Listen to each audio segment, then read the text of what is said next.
आप सभी का स्वागत और अभिनंदन है।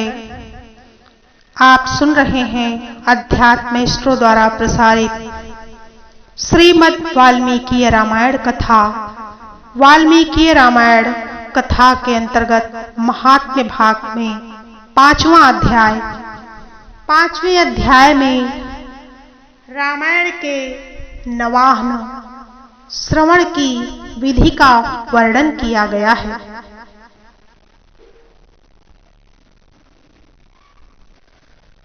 श्रीमद् वाल्मीकि रामायण महात्म्य पंचमो अध्यायः। सूत उवाच रामायणस्य महात्म्यं श्रुत्वा प्रीतो मुनीश्वरः सनत्कुमारः पप्रच्छ नारदं मुनिसत्तमम्। सूत जी कहते हैं कि रामायण का यह महात्म्य सुनकर मुनीश्वर सनत कुमार बहुत प्रसन्न हुए। उन्होंने मुनि श्रेष्ठ नारद जी से पुनः जिज्ञासा की। सनत कुमार उवाच रामायणस्य महात्म्यं कथितं वै मुनीश्वर इदानीं श्रोतुमिच्छामि विधि रामायणस्य च। सनत कुमार बोले, मुनीश्वर आपने रामायण का महात्म्य कहा, अब मैं उसकी विधि सुनना चाहता हूँ। एतच्चापि महाभाग मुने एतत्त्वार्थ कोविद कृपया परयाविष्टो यथावत् वक्तुमर्हसि। महाभाग मुने, आप तत्त्रार्थ ज्ञान में कुशल हैं, अतः अत्यंत कृपा पूर्वक इस विषय को यथार्थ रूप से बताएं। नारद उवाच रामायण विधि चैव शृण्वध्वं सुसमाहिताः सर्वलोकेषु विख्यातं स्वर्गमोक्ष विवर्धनम्। नारद जी ने कहा, महर्षियों, तुम लोग एकाग्र चित्त होकर रामायण की यह विधि सुनो जो संपूर्ण लोकों में विख्यात है। वह स्वर्ग तथा मोक्ष संपत्ति की वृद्धि कराने वाली है। विधानं तस्य वक्ष्यामि शृण्वध्वं गदतोमं रामायण कथां कुर्वन् भक्ति भावेन भावितः। मैं रामायण कथा श्रवण का विधान बता रहा हूँ, तुम सब लोग उसे सुनो। रामायण कथा का अनुष्ठान करने वाले वक्ता एवं श्रोता को भक्ति भाव से भावित होकर उस विधान का पालन करना चाहिए। एन चीर्णेन पापानां कोटि कोटिः प्रणश्यति चैत्रे माघे कार्तिके च या उच्चम्याम अथवा आरभ्येत। उस विधि का पालन करने से करोड़ों पाप नष्ट हो जाते हैं। चैत्र, माघ तथा कार्तिक मास के शुक्ल पक्ष की पंचमी तिथि को कथा आरंभ करनी चाहिए। संकल्पं तु ततः कुर्यात् खस्तिवाचन पूर्वकम् अहोभिर्नवभिः श्राव्यं रामायण कथामृतम्। पहले स्वस्ति वाचन करके फिर यह संकल्प करें कि हम 9 दिनों तक रामायण की अमृतमयी कथा सुनेंगे। अद्य प्रभृत्यहं राम शृणोमि त्वत्कथामृतम् प्रत्यहं पूर्णतामेतुं तव राम प्रसादतः।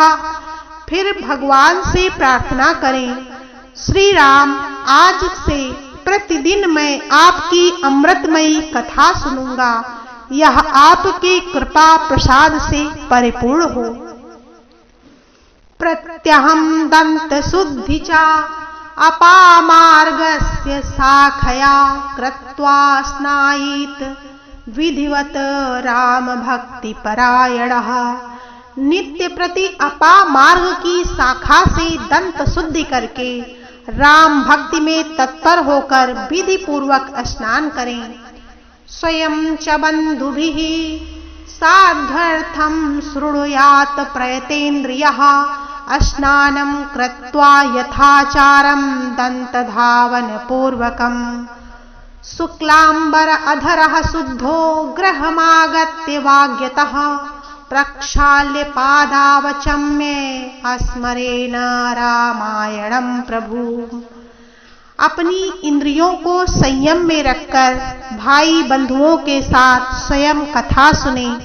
पहले अपने कुलाचार के अनुसार दंत धामन पूर्वक स्नान करके श्वेत वस्त्र धारण करें और शुद्ध हो घर आकर मौन भाव से दोनों पैर धोने के पश्चात आचमन करके भगवान नारायण का स्मरण करें।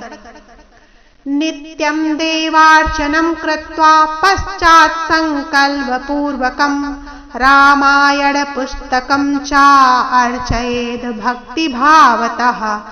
फिर प्रतिदिन देव पूजन करके संकल्प पूर्वक भक्ति भाव से रामायण ग्रंथ की पूजा करें। आवाहनम सनाद्यश्च गंध पुष्पादिभिर्यति ओम नमो नारायणेति पूजयेत भक्ति तत्परः। व्रती पुरुष आवाहन, आसन, गंध, पुष्प आदि के द्वारा ओम नमो नारायणाय इस मंत्र से भक्ति परायण होकर पूजन करे। एक वारं द्विवारं वा त्रिवारं वापि शक्तितः होमं कुर्यात् प्रयत्नेन सर्व पाप निवृत्तये। संपूर्ण पाप की निवृत्ति के लिए अपनी शक्ति के अनुसार 1, 2 या 3 बार प्रयत्न पूर्वक होम करें। एवं यह प्रयतः कुर्यात् रामायण विधि यथा सयाति विष्णु भवनम पुनरावृत्ति दुर्लभम। इस प्रकार जो मन और इंद्रियों को संयम में रखकर रामायण की विधि का अनुष्ठान करता है वह भगवान विष्णु के धाम में जाता है, जहां से लौटकर वह फिर इस संसार में नहीं आता। रामायण व्रत धरो धर्मकारी च सत्तमः चंडालम पतितं चापि वस्त्रान्नेनापि नार्चयेत्।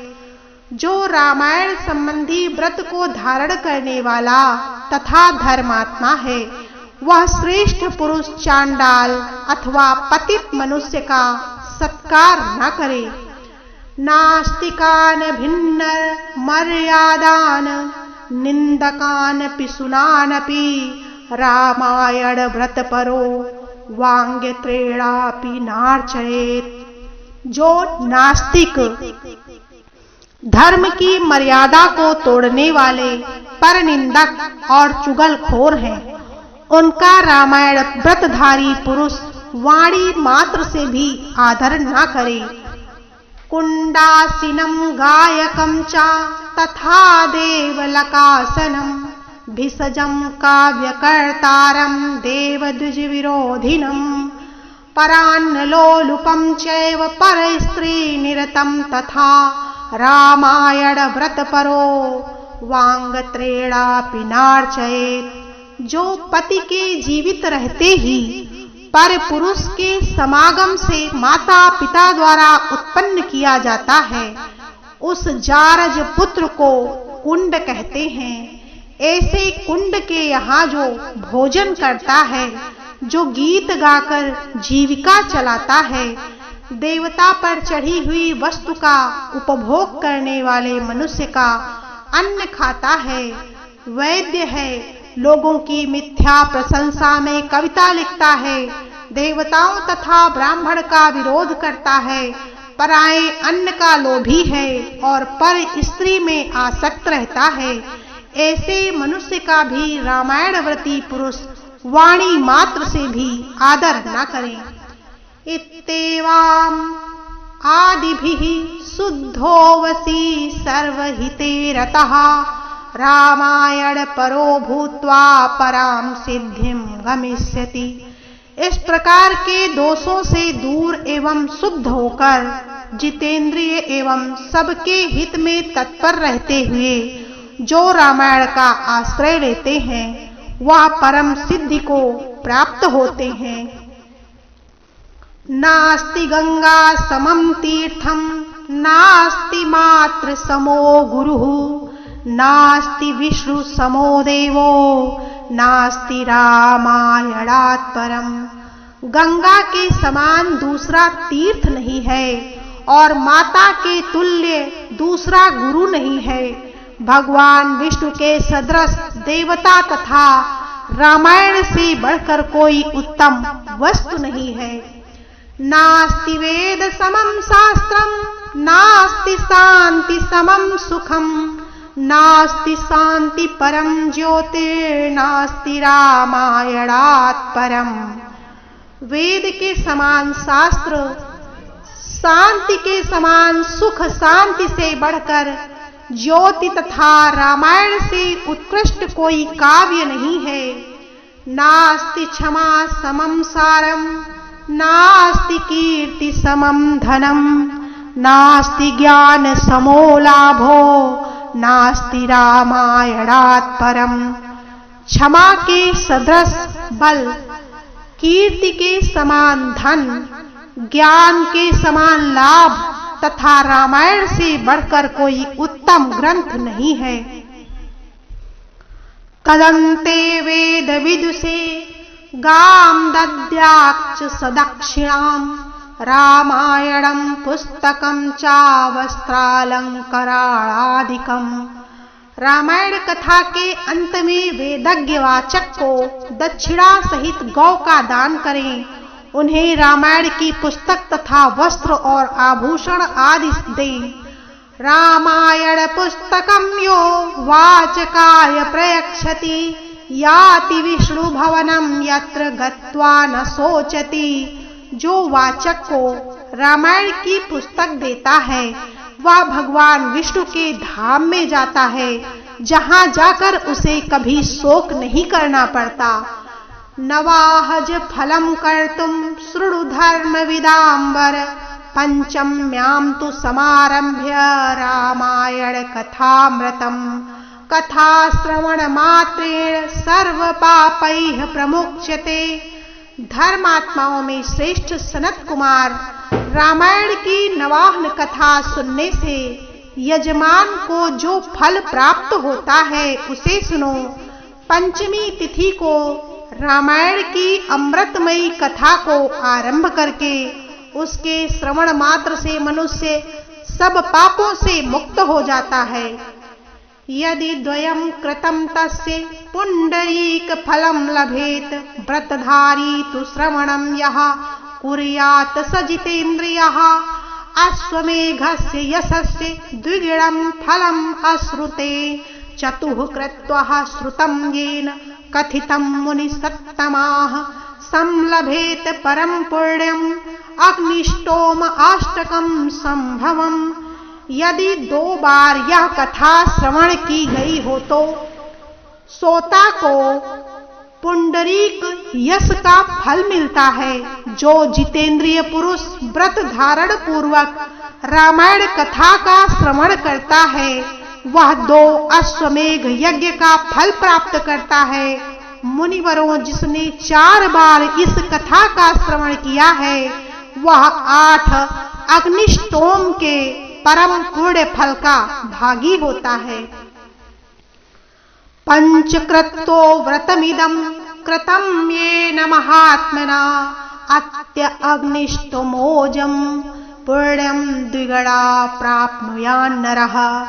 जिस महामनस्वी पुरुष ने 5 बार रामायण कथा का श्रवण और व्रत पूरा किया हो वह अत्यंत अग्निष्टोम यज्ञ के द्विगुण पुण्य फल का भागी होता है। एवं व्रतं च खड्वारं कुर्याद्यस्तु समाहितः अग्निष्टोमस्य यशस्य फलम् 8 गुणं लभेत। जो एकाग्रचित्त होकर इस प्रकार 6 बार रामायण कथा के व्रत का अनुष्ठान पूरा कर लेता है वह अग्निष्टोम यज्ञ के 8 गुने फल का भागी होता है। नारी वा पुरुषः कुर्याद् अष्टकृत्यो मुनीश्वरः नरमेधस्य यशस्य फलं 5 गुणं लभेत। मुनीश्वरों, स्त्री हो या पुरुष जो 8 बार रामायण कथा को सुन लेता है वह नरमेध यश का 5 गुना फल पाता है। नरो वाप्यथ नारी वा नववारं समाचरेत गोमेध सवजम पुण्यम स लभेत त्रिगुणम नरः। जो स्त्री या पुरुष 9 बार इस व्रत का आचरण करता है उसे 3 गोमेध यज्ञ का पूर्ण फल प्राप्त होता है। रामायणं तु यः कुर्यात् शान्तात्मा प्रयतेन्द्रियः सा याति परमानंदम यत्र गत्वा न सोचति। जो पुरुष शांत चित्त और जितेंद्रिय होकर रामायण यज्ञ का अनुष्ठान करता है वह उस परमानंदमय धाम में जाता है जहां जाकर उसे कभी शोक नहीं करना पड़ता। रामायण परो नित्यम गंगा स्नान परायणः धर्म मार्ग प्रवक्तारो मुक्ता एवं न संशयः। जो प्रतिदिन रामायण का पाठ अथवा श्रवण करता है, गंगा नहाता है और धर्म मार्ग का उपदेश देता है, ऐसे लोग संसार सागर से मुक्त ही हैं, इसमें संशय नहीं है। यतीनां ब्रह्मचारिणां प्रवीणानां च सत्तमाः नवाः न किल श्रोतव्या कथा रामायणस्य च। महात्माओं, यतियों, ब्रह्मचारियों तथा प्रवीरों को भी रामायण की नवाहन कथा सुननी चाहिए। श्रुत्वा नरो राम कथां दीप्तो अति भक्तितः ब्राह्मणः पदमासाद्य तत्रैव परिमोदते। राम कथा को अत्यंत भक्ति पूर्वक सुनकर मनुष्य महान तेज से उद्दीप्त हो उठता है और ब्रह्मलोक में जाकर वही आनंद का अनुभव करता है। तस्मात् शृणुध्वं विप्रेन्द्र रामायण कथामृतं श्रोताणां च परम श्राव्यं पवित्राणाम अनुत्तमम। इसीलिए विप्रेंद्र गण, आप लोग रामायण की अमृतमयी कथा सुनिए। श्रोताओं के लिए यह सर्वोत्तम श्रवणीय वस्तु है और पवित्रों में भी परम उत्तम है। दुःस्वप्नासनं धन्यं श्रोतव्यं च प्रयत्नतः नरो अत्र श्रद्धायुक्तः अश्लोकम् अश्लोकार्धमेव च पठते मुच्यते सद्यो क्षुपपातक कोटिभिः सतामेव प्रयोक्तव्यम गुह्य दह्यातमं तु यत्। दुह स्वप्न को नष्ट करने वाली यह कथा धन्य है, इसे प्रयत्न पूर्वक सुनना चाहिए। जो मनुष्य श्रद्धा युक्त होकर इसका एक श्लोक या आधा श्लोक भी पढ़ता है वह तत्काल ही करोड़ों उपपातकों से छुटकारा पा जाता है। यह गुहा से भी गुहतम वस्तु है, इसे सत्पुरुषों को ही सुनना और सुनाना चाहिए। वाचेद राम भवने पुण्य क्षेत्रे च संसदि ब्रह्मद्वे परत्तानां च दम्भाचार रतात्मनां लोकवंचक व्रतीनां नाव्यूब्रूयादि उत्तमम्। भगवान श्री राम के मंदिर में अथवा किसी पुण्य क्षेत्र में सत्पुरुषों की सभा में रामायण कथा का प्रवचन करना चाहिए।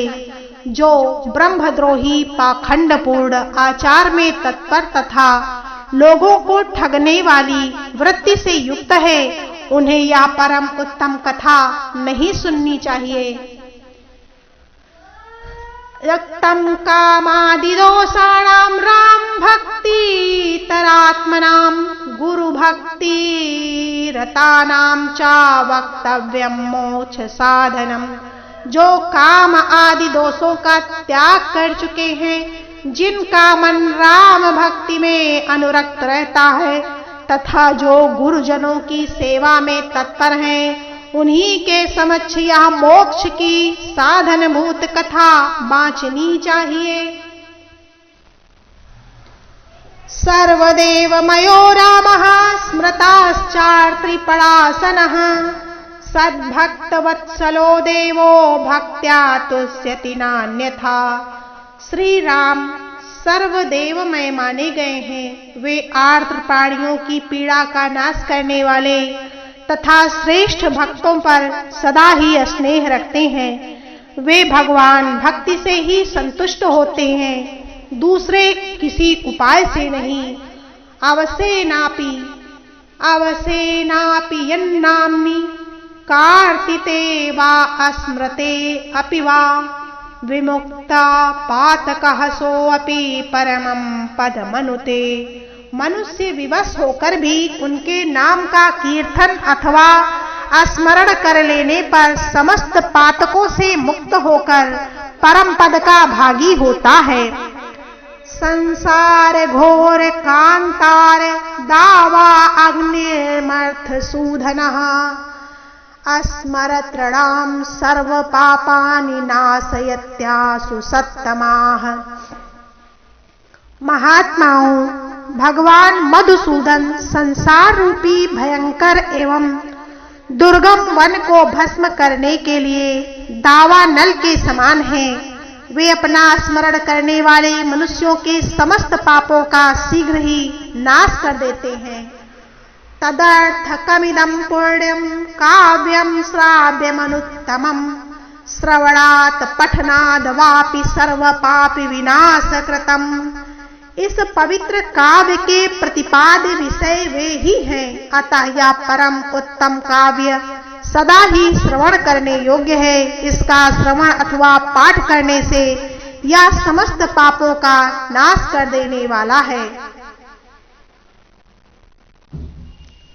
यस्य राम रसे प्रीतिर्वर्तते भक्ति संयुता स एव कृतकृतश्च सर्वशास्त्रार्थको विदः। जिसकी श्री राम रस में प्रीति एवं भक्ति है, यही संपूर्ण शास्त्रों के अर्थ ज्ञान में निपुण और कृतकृत्य है। तदर्जितं तपः पुण्यं तत्सत्यं सफलं द्विजाः तदर्थ श्रवणे प्रीतिरन्यथा न ही वर्तते।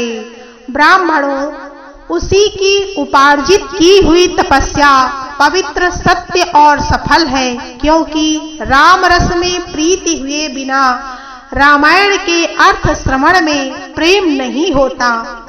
रामायण पराचेतु राम नाम परायणाः च एव कृतकृत्याश्च घोरे कलयुगे द्विजाः। जो द्विज इस भयंकर कलिकाल में रामायण तथा श्री राम नाम का सहारा लेते हैं, वे ही कृतकृत्य हैं। नवाह न किल श्रोतव्यम रामायण कथामृतम ते कृतज्ञा महात्म्यानस्तभ्यो नित्यम नमो नमः। रामायण की इस अमृतमयी कथा का नवाह श्रवण करना चाहिए। जो महात्मा ऐसा करता है वे कृतज्ञ हैं, उन्हें प्रतिदिन मेरा बारंबार नमस्कार है। राम नामेव नामेव नामेव मम जीवनम कलो नास्तेव नास्तेव नास्तेव गतिरन्यथा। श्री राम का नाम केवल श्री राम नाम ही मेरा जीवन है। कलयुग में और किसी उपाय से जीवों की सदगति नहीं होती, नहीं होती, नहीं होती। सूतवाच एवं सनत कुमारस्तु नारदेन महात्मना सम्यक प्रमोदितः सद्यः परां निवृत्तिमापः। सूत जी कहते हैं, महात्मा नारद जी के द्वारा इस प्रकार ज्ञानोपदेश पाकर सनत कुमार जी को तत्काल ही परमानंद की प्राप्ति हो गई। तस्मात् शृणुध्वं विप्रेन्द्रा रामायण कथामृतम् न चाहा किल श्रोतव्यं सर्वपापैः प्रमुच्यते। अतः विप्रवरों, तुम सब लोग रामायण की अमृतमयी कथा सुनो। रामायण को 9 दिनों में ही सुनना चाहिए। ऐसा करने वाला समस्त पापों से मुक्त हो जाता है। श्रुत्वा चैतन्य महाकाव्यम वाचकम यस्तु पूजयेत तस्य विष्णुः प्रसन्नः स्यात् श्रिया सह द्विजोत्तमः। द्विजोत्तमो, इस महान काव्य को सुनकर जो वाचक की पूजा करता है उस पर लक्ष्मी सहित भगवान विष्णु प्रसन्न होते हैं। वाचके प्रीतिमापन्ने ब्रह्म विष्णु महेश्वराः प्रीता भवन्ति विप्रेन्द्रा नात्र कार्या विचारणा। विप्रेंद्र गण वाचक के प्रसन्न होने पर ब्रह्मा विष्णु और महादेव जी प्रसन्न हो जाते हैं। इस विषय में कोई अन्यथा विचार नहीं करना चाहिए। रामायणा चाचकाय गावो वसांसि कांचनम रामायण पुस्तकम चाद्यात् धित्तानुसारतः। रामायण के वाचक को अपने वैभव के अनुसार गौ, वस्त्र, सुवर्ण तथा रामायण की पुस्तक आदि वस्तुएं देनी चाहिए। तस्य पुण्य फलम वंशे श्रुद्धम सुसमाहिताः नवाधन्ते ग्रहस्तस्य भूतवेतालकादयः तस्यैव सर्वश्रेयांसि वर्धन्ते चरिते श्रुते। उस दान का पुण्य फल बता रहा हूं, आप लोग एकाग्र चित्त होकर सुने। उस दाता को ग्रह तथा भूत बेताल आदि कभी बाधा नहीं पहुंचाते। श्री रामचरित्र का श्रवण करने पर श्रोता संपूर्ण श्रेय की वृद्धि होती है। न चाग्निर्बाधते तस्य न चौरादि भयम तथा एतज्जन्मार्जितैः पापैः सद्य एव विमुच्यते। सप्तवंश समेतस्तु देहान्ते मोक्षमाप्नुयात्।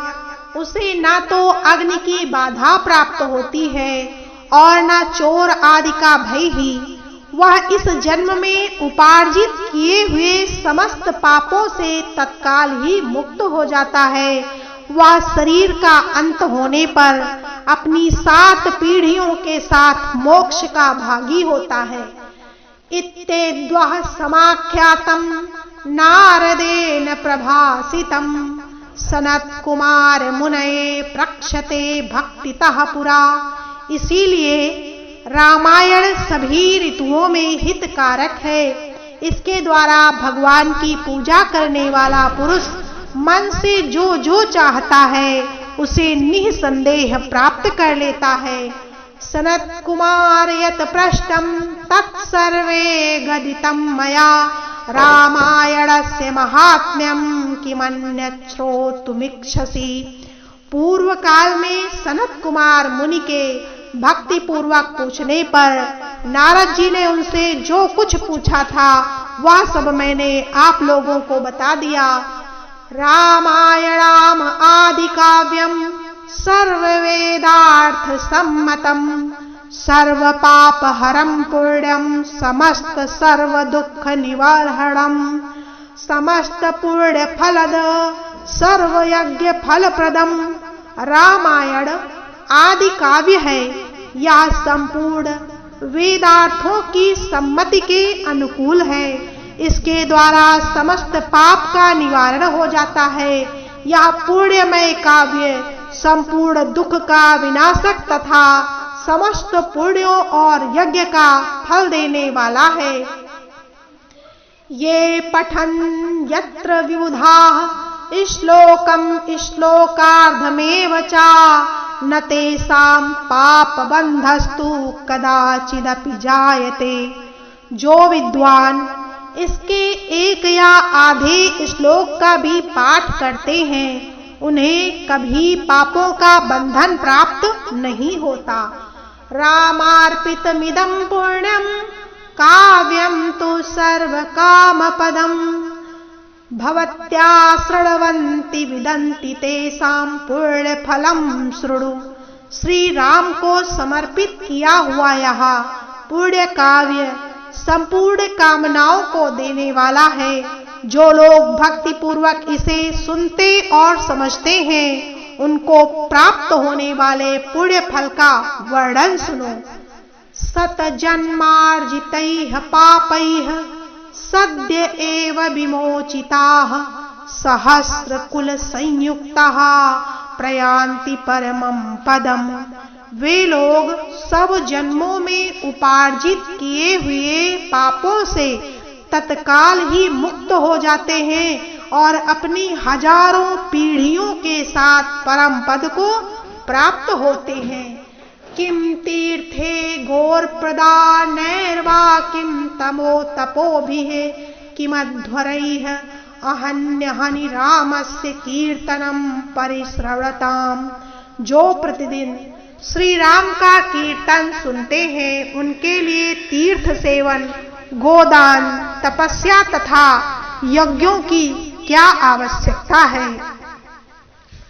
चैत्रे माघे कार्तिके च रामायण कथामृतम नवैरहोभिः श्रोतव्यम रामायण कथामृतम।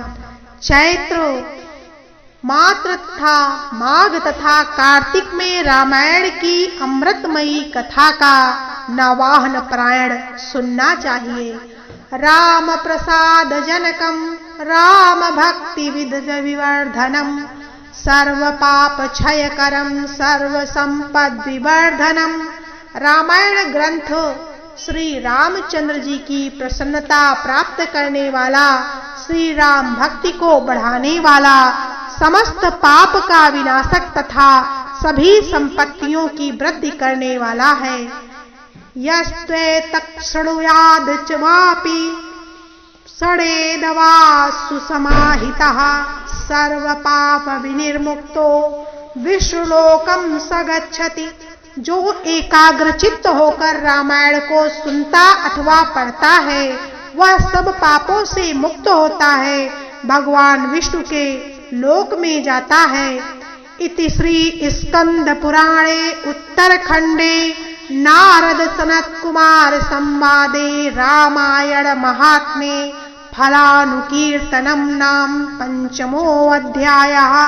इस प्रकार श्री स्कंद पुराण के उत्तरखंड में श्री नारद सनत कुमार संवाद के अंतर्गत रामायण महात्म्य के प्रसंग में फल का वर्णन नामक 5वां अध्याय पूरा हुआ। इति श्री